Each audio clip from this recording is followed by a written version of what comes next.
Previously on Lucky Crit. Heroes, I've been kind of disappointed because even though we finally are getting into sort of some actual plot twists and some stuff happening within the story, are there waifus? It's the waifus. As I've been kind of expanding my horizons a little bit. This is not a game that you can just go onto the Google Play or iOS app stores and download. They're kind of similar, baby-like creatures jumping around. That's not typical, so that's not the reason why I like this game. Like I said, you can definitely play it F2P, save up your stuff, get the exact character that you want, so I think that that's pretty great, honestly. So now we're going to get into a battle here. I actually do have a side quest story in progress. This one is actually going to be a boss from the Tales series side quest that I've been playing recently, which I thought was pretty interesting. So it's not a very difficult boss, but I figured it'd be a cool one to show you. This is my fire team. You'll notice that everybody has their own individual element above their head, which I appreciate. So you kind of have your teams based upon elements because that's sort of the easiest way to buff everybody. And something that I'll get into a little bit later is actually sort of the weapon grids. And that's sort of the main meat of this game as far as with, you know, a lot of the grind and that sort of stuff, because you're going to be building up that weapon grid to kind of complement your characters within the game. Most characters are pretty solid. They come with their own skills, obviously, so some people have better skills than others or better stats, but in reality, it's not quite such a, you know, as far as between the SSRs, there's not such a huge divide. Most characters are, you know, between the 8 out of 10 and 10 out of 10 mark, I'd say. So that's pretty cool. It's mostly about what grid you want to work with and sort of what team you place them on to really get the best out of that character. So bottom right here, I've got my summons. The cool thing about this game, too, and what reminds me of Bravely Default, is you can actually pick a friend summon or a random person summon before you enter sort of a story mission or a raid boss or anything like that. So that kind of reminds me of Bravely Default quite a bit. Here's Shiva.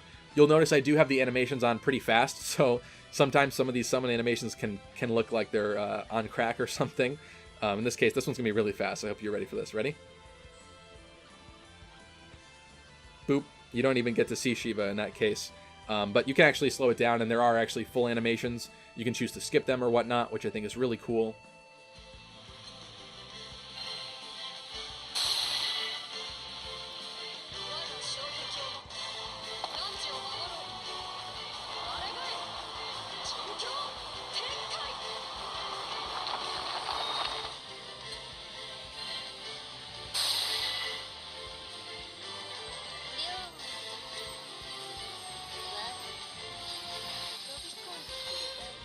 Quick side note here. Just wanted to point out those gratuitous camera angles.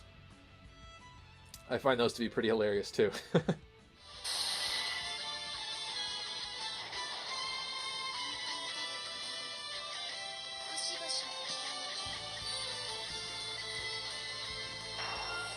Another thing too to point out that I really like is when it comes to these character sprites, as you upgrade the characters, which I'll show you in a little bit as well, sometimes they might have either just slight differences with their sprites or completely different sprites in general. So you'll see I have a Beatrix here who I just tapped, turned her charge animation on and off, but she looks normal right now, but when I click this attack button, you'll notice now she looks like she's freezing.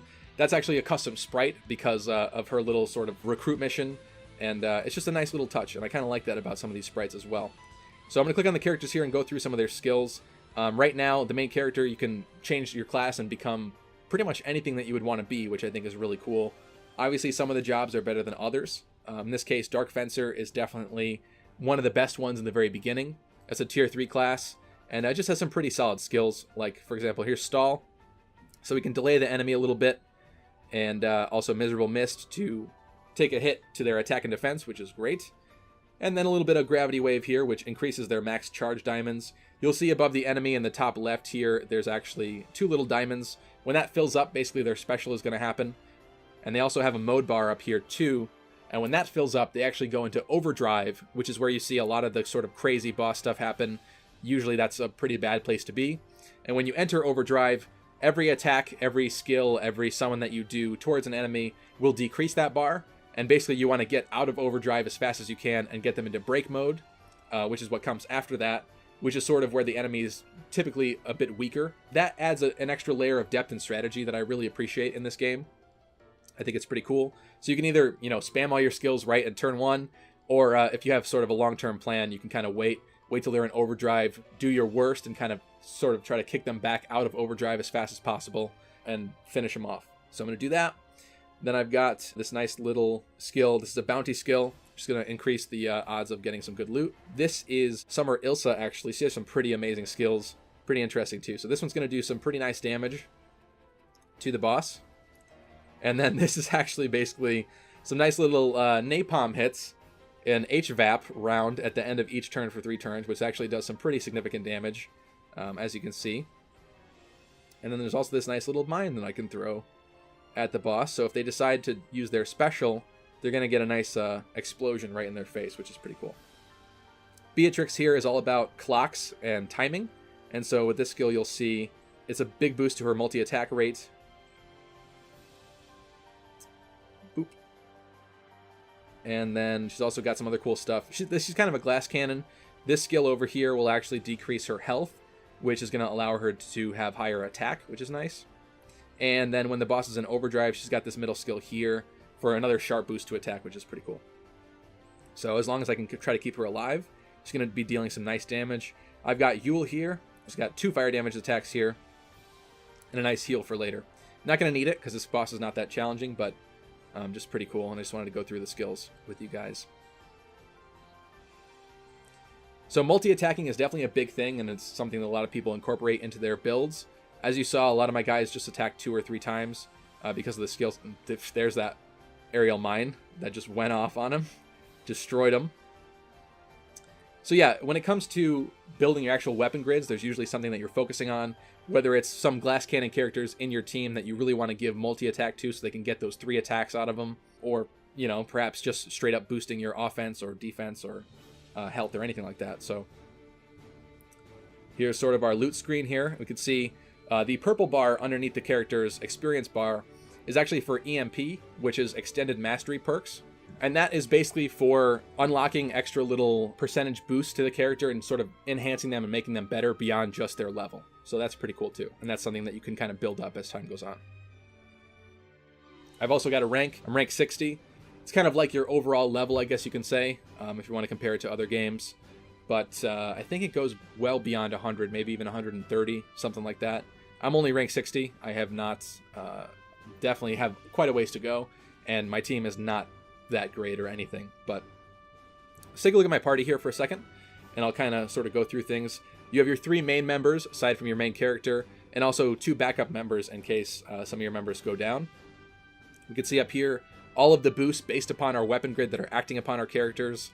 So this is just pretty cool to see, and you get to see what's affecting who, especially down here with you know, boosts. Here's 3 boosts that are affecting, you know, Summer Ilsa here. Let's talk about weapon grids though, because that's something that I've been mentioning but haven't really gotten into, and that's a big part about this game. So in this game, one of the most interesting things I think is when you actually summon for characters, what you're getting is weapons. And there are certain weapons that are sort of attached to certain characters. So for example, this axe here is actually what you get when you recruit Giuld. But this is the axe that you just get initially. That's what you're pulling for in those draw screens, which I find to be unusual, but kind of cool. And all of these SSR weapons are going to have some cool skills that'll end up helping and working towards your grid. You can enhance those as well. But that's just something that I found interesting. So this game is definitely more about the weapons and building up the weapon grid than the characters themselves. But of course, you know, obviously you need the characters on your team to use. What I do like about that though is it's because of there's not that much of a disparity in that tier system. You can kind of play with who you want and really just enjoy just about anybody, which I do like. Obviously, characters have different roles based upon their builds and stuff, so of course there's still min-maxing involved, but it's not so much as involved as I'd say, you know, the characters and heroes. That is your team. That affects your entire team. In this, it's more about the weapons here. So you'll see I do have a main hand weapon here. This does give its effect as sort of a passive to your team. And the other weapons here also do the same. They also give you sort of damage buffs and stuff like that. And whatever skills they have associated with them are also associated with your team. You can see, like I showed you before, this boost thing up here is sort of showing you a nice rundown of everything that you have happening because of that weapon grid. You'll also notice that each character and each weapon do have stars associated with them, and that does not actually have to do with how rare that character is. It has nothing to do with things like Fire Emblem Heroes or anything like that. It's actually how far uncapped that character is. And what that actually means is when you get each character, as an SSR, they actually cap at level 40, similar to Fire Emblem Heroes. Unlike Fire Emblem Heroes, you can actually extend that cap and go well beyond that to even level 100, and in some cases level 120 for these characters. So that's pretty cool. And what you need to do that is actually, let me show you guys. If I go back to home and go into upgrade, we can upgrade both weapons, summons, and characters. So you see right here I have weapons. If we go into characters though, you don't need multiple copies of characters to upgrade them, which is quite a relief. Happy about that. You can only get each character once, so that's cool.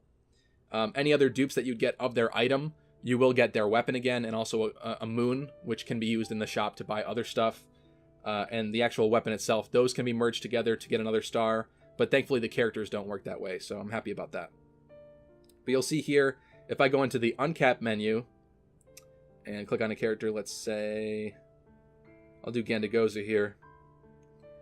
You'll see it costs a variety of items and stuff that you can get just by playing the game content, weekly missions and stuff like that, and you can actually upgrade them. And then at a certain level, like I was mentioning earlier, you'll actually get a little bit of an artwork change and potentially a sprite change for some of the characters too, which I think is really, really cool. So let me look at... I think Summer Beatrix is a good example of that, but there she is. You can actually go down and click on Outfit and Pose Settings and choose between the two different artworks in here. You'll also see, this is a dark version of Beatrix up here, this art. I currently have two Beatrixes. One of them is the normal version, one is the summer version.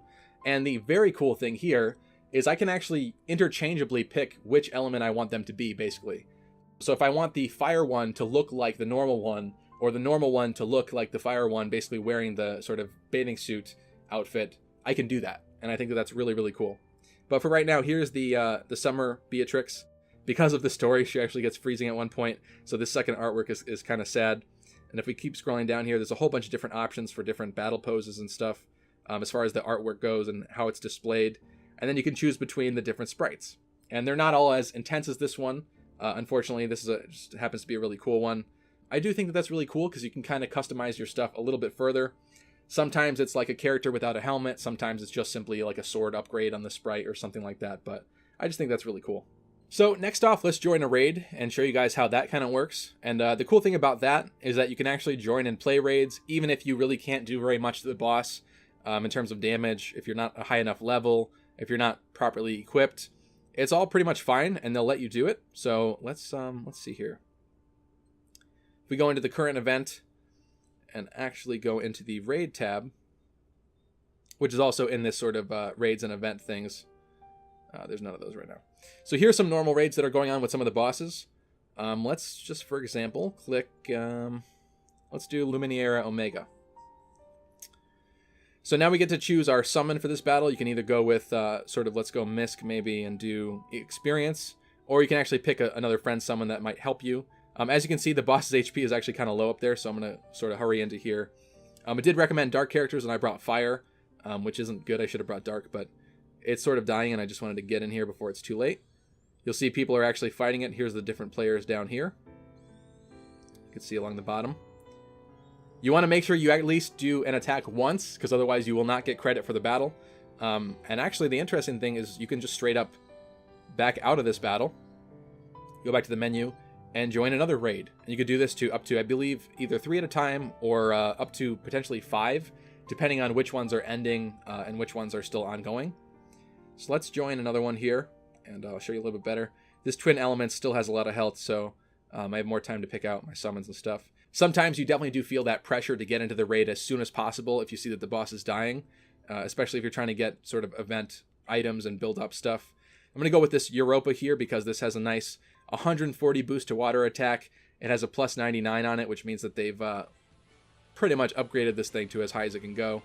And it's suggesting water characters for us, so I'm going to go over to my water team here and join this. Along the bottom here, something that I didn't point out either is I've actually got some items here that you can just place just to see how many you have if you're kind of hunting or grinding for certain collectible items or anything like that, either for upgrades and stuff. Right now is actually strike time, so you'll see I entered the battle with all of my character's specials ready. So let's do that. Let's take a look at how that looks. This main character here in this team has the warrior class, I believe. I do have it to kind of truncate their animations as well, but there's kind of a quick version right there. One of the things aesthetically that I just really love about this game too is the animation of the bosses. I just think is so cool. I'm so tired of like some Final Fantasy games and old school games where just sort of that classic style where the boss is just kind of sitting there and it doesn't move. And is usually pretty out of scale with the characters. And I'm not saying that this game is perfect in that regard either, but I just really love the animation here. It's just so high quality, very nice to look at. The actual summon animations are great, which I should actually turn back on to the normal speed and everything and show you guys. But for the time being, I'm just going to go through here and do some of these skills that I have. So, Izmir here is pretty interesting. She actually gets a little icicle thing floating around here, and that kind of boosts her attack. And then she can kind of unleash it and get rid of it to make her attacks better. And do sort of a higher damage attack, which I think is pretty cool. Just like that. We've got, what's his name? Altair here, who does sort of a lot of team buffs. Is a very solid character. And this is a new character I got right here. Her name is Silva. I'm not too familiar with her just yet, but she also doesn't have all of her skills. You'll notice that each character has anywhere between 2 to 4 skills, potentially even some other passives and stuff happening as well. But basically they start with 2. Once you get them to level 45 and do a special side story mission that pops up for them, you'll be able to unlock their 3rd skill. And a 4th skill is dependent upon the character, and the circumstances, I think, are different for everybody. Potentially maybe at level 100 or something like that. But typically that's how it works. That little bell sound is other players actually joining the battle. Let's actually look at that. So there's about 9 people in here right now fighting with us. I am going to summon Europa here. You'll see someone else summoned as well. They summoned Shiva. So we're getting a little bit of a dual action summon happening. Honors affect sort of your overall points with the event, and you unlock some stuff based upon that. It also affects how you do in the battle. So you can see someone down here has the gold medal, and silver medal is kind of obscured by the little chat bubble down here at the right. But I obviously don't have that many points because I'm kind of talking too much. And also because there's some high-level people in here doing stuff, and I'm not quite that good yet at this point. This team is not that solid. People aren't maxed out or anything, so that works. Actually, Izmir is dying, and I wasn't even paying attention. But there we go. There's the there's a raid boss down. Actually, we got 4 gold chests from that. That's pretty good.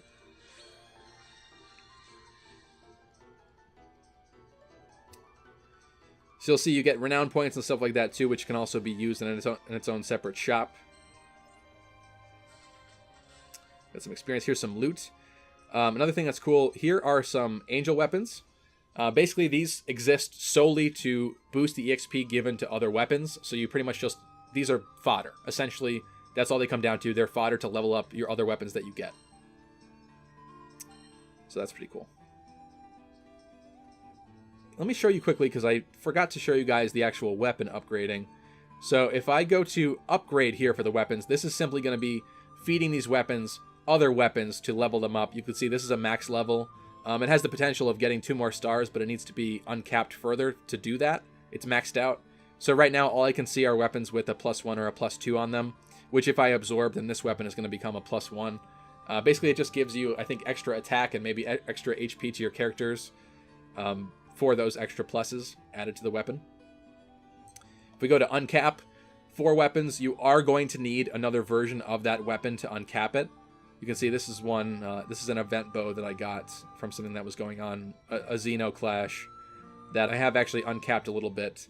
To uncap it further, I'm going to need a whole bunch more items, though, which you can get by some other methods, but it's pretty expensive usually to get it that way. You probably want to get it the correct way. So, like I said, you can pull dupes of weapons, and you will need that to upgrade them. But when it comes down to it, there's also some items like gold bars or Damascus that can basically act as another dupe of that item to upgrade it, though they seem pretty rare and far between, so I haven't actually done anything with those at this point. Summons work the same way. You've got sort of these little fairy summons here. These are just for the extra EXP boost to level some of your other summons. So if we go to my highest level summons in here, you see if I've got this electric eel that's been uncapped once. This was an event summon.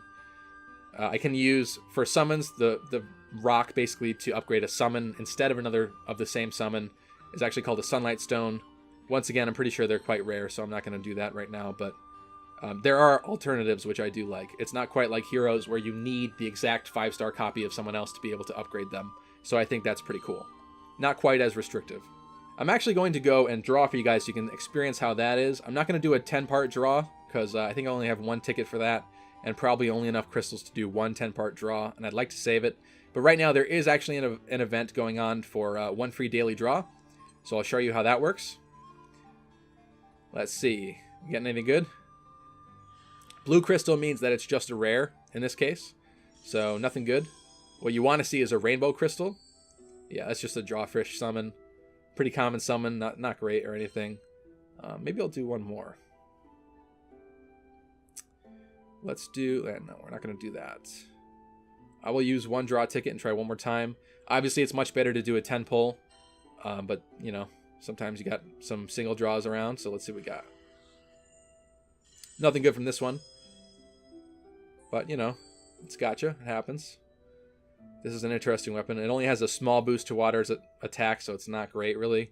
Because a lot of, even the free stuff that you can get from events and such will have at least a big boost or a medium boost. So that's just, that one's not great. It's good fodder, though, to feed to something else. Especially if it does have skills on it, which can increase the chance of upgrading your skill level on other weapons, which is something that you will need to do. So yeah, I kind of feel like that's a pretty good, pretty quick run through, to be honest with you, but that's a lot of it, honestly. I feel like I've given you kind of a good idea of how the game sort of functions. Events have been pretty interesting. I've liked it a lot. I like a lot of the characters. You know, for those of you waifu collectors out there, there's actually an entire race of characters with horns that are well endowed. That's actually a species in this game, so that's interesting. But yeah, that's just a basic rundown of Granblue Fantasy, why I kind of like it and appreciate it. A couple things that are different about it here and there between it and Heroes. In some cases, it's a little bit more forgiving. In other cases, not quite as much, so there's definitely a give and take for it. But I really have been appreciating the game, and it's become kind of an everyday or every other day game for me over the past while. So I just figured it'd be worthwhile to show it to some of you guys out there. And yeah, so that's going to wrap up this episode. I hope you guys enjoyed it. If you are interested in checking out the game, be sure to check out the links in the video description below. I'll put some sort of tutorial beginner stuff that I didn't cover in this episode, and also some tutorials as to how to actually download the game and get the game. So be sure to check that out if you are interested. If you like this episode, do me a solid and slash that thumbs up down below. If you haven't yet, be sure to get subscribed to Lucky Crit for more content like this, and also, of course, you know, Fire Emblem stuff as usual. If you want to be extra awesome, you can actually click that notification bell to be notified every single time we put out a video, which unfortunately is a little bit fewer and further in between these days, but, you know, that way you'll know exactly when we upload if you want to check out the latest video as soon as possible. You can also follow us on Twitter for any news and updates that you might be interested in getting, especially related to the Fire Emblem series. And of course, as always, a shout out to all of our amazing patrons who help to support the channel and keep it going. Thank you guys so much. You guys are all so amazing. And with that, I hope to see all of you guys in the next episode.